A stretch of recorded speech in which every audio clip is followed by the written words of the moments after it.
Their sense of self is based on winning favor of the narcissist.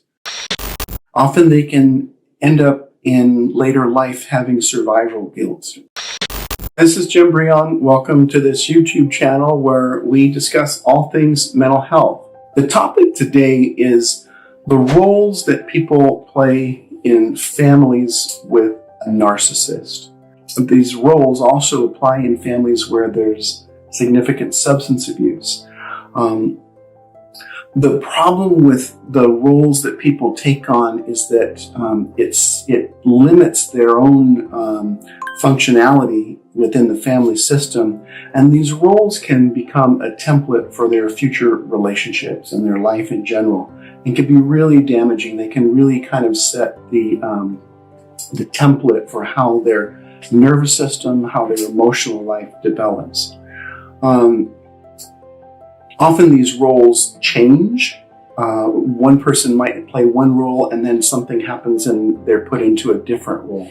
And these roles are not so much based on personal characteristics of the individuals, but more on what the narcissist finds useful in them. So the first role I'll talk about is the enabler. This is often a spouse. In a family where there's a male narcissist, often it's the daughter. And this is the person that ends up doing the person's bidding or making excuses for them, covering for them, dancing around and working to fulfill their needs. Often this is a codependent person, somebody that grew up in an abusive relationship. Their sense of self is based on winning favor of the narcissist.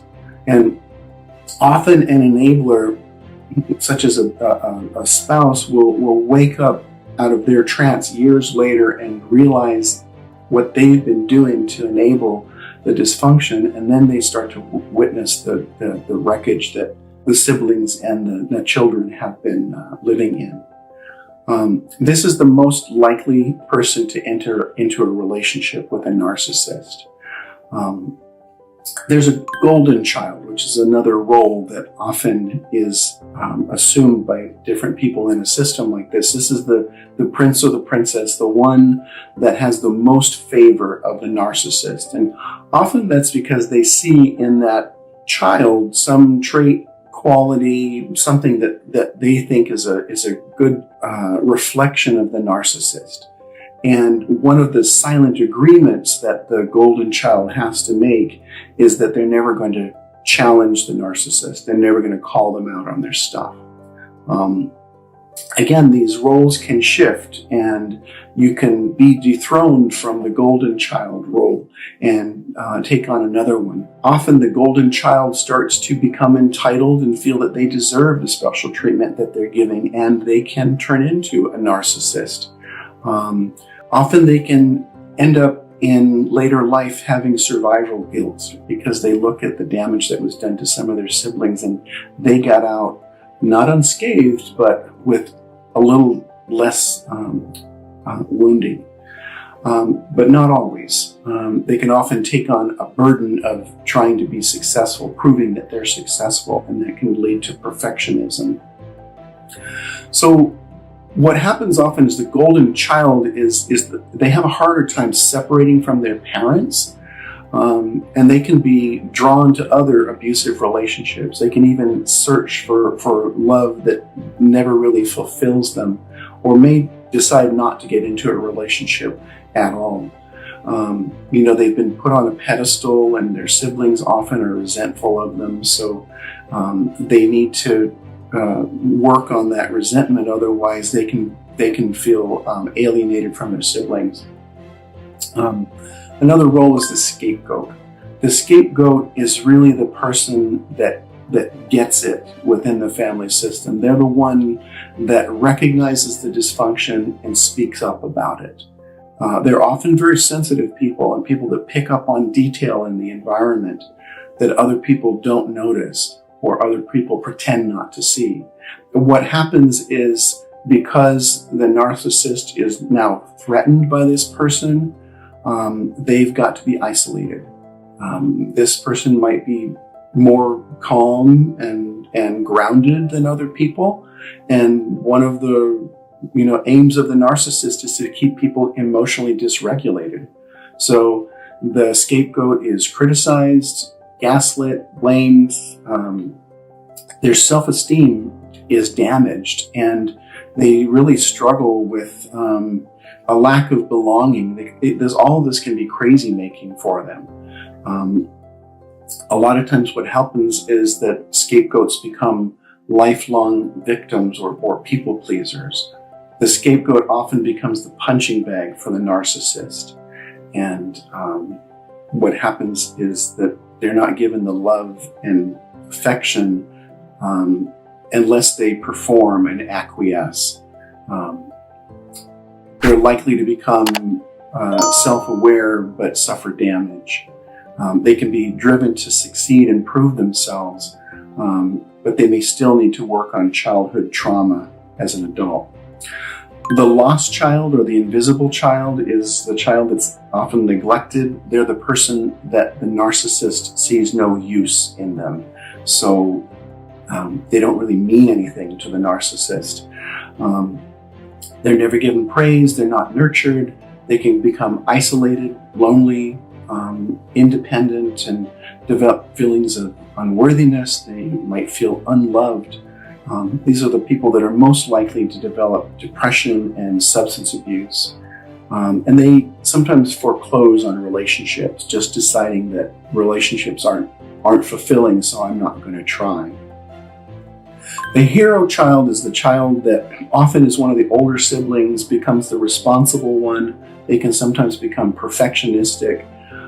They often push down their emotions so that they can cope, but they can also be very insecure, compulsive, and seeking constant achievement and trying to get praise from it. The caretaker, sometimes called the placator, this is the person whose self-worth is defined by doing for others, but they don't know how to receive. They may actually push away in adult life real love because they're looking for some damaged person that they need to fix. They become codependent, and relationships can become toxic and abusive. They can become like a doormat, and sadly, often this person is somebody who seeks out a healing profession or a helping profession. This is somebody who needs to do their own work before they enter a role like that. The family rescuer is the person that dances around everyone else's moods. They offer support, nurturing, they're good listeners. They can be very sensitive and very calm, but they also have this need to fix everyone, and they don't really look for support from themselves. So they don't know how to take care of themselves, and they often become people pleasers. Two last roles to talk about. One is fairly commonly known, one not so much. There's the mascot role, or sometimes they call it the jester or the clown. This is usually the youngest person. They seek to balance the dysfunction in the system through humor. So they're the ones that are always making jokes and getting people to laugh. Outwardly, they look very happy. They're often very likable people. Inwardly, they can suffer from depression and struggle with finding an authentic sense of self outside of the role that they play. They can often have feelings of emptiness and loneliness. The last role that I'll talk about is one that not as many people are familiar with, and this is what we call the mastermind or the manipulator. And when this person is also the golden child, that person is highly likely to become a narcissist themselves because they're entitled, and they can be coercive and manipulative, sneaky. They will play the dysfunction in the family system to their benefit. They'll often create conflict in order to triangulate other people, form coalitions with other people, all to meet their own needs. They can often be charming as adults and take on a persona of being kind of a malicious joker. They'll tell off-color jokes or mean jokes, and then when they're called on it, they're like, I was just kidding. Why do you take everything so serious? Don't you have a sense of humor? Or if they make some stupid mistake, again, they'll cover up that way by saying, I was just kidding. I didn't mean what I said. This is a personality type you can often see reflected in politicians. The mental toll of being raised by a narcissist can often be severe and lifelong. And there's this dichotomy that happens. Outwardly, it looks like you're the perfect family, right? Because the narcissist will put on a show when you're in public. But behind closed doors, the mask comes off, and there's rage, there's manipulation, gaslighting, and fear. Children often become indecisive, and they learn how to gaslight themselves. They doubt themselves. They develop imposter syndrome, sometimes survivor's guilt. They lose sight of their own needs, maybe blame themselves, often become hypervigilant, and show symptoms of complex trauma. The healing process begins with letting go of the fantasy bond and the hope that somehow the past is going to be different, or that that parent is somehow going to turn out to be the person that I've always needed them to be. You have to learn how to let go of the past by grieving it first and process your hurt feelings. You have to learn how to practice self-validation and self-compassion and mindfulness. Develop your own empathy. Develop authentic connections and meaningful relationships with people. And challenge your own grandiosity and self-absorption if that comes up. It's a long process, and it's different for each person coming out of a narcissistic family. What's often the most important thing for siblings is that you develop and nurture your own relationships with each other outside of the toxic narcissist's influence. Sometimes an only child will take on all of these roles at different times. It can be confusing, and it often leads to lifelong recovery process. If the videos are helpful, I really encourage you to like and subscribe, sign up for notifications so you can find out when new videos come out. And you can reach me with my contact information down below. Leave a comment. Let me know what you think, if you have questions or other things that you'd like to hear about. And I look forward to sharing more with you later. Take care.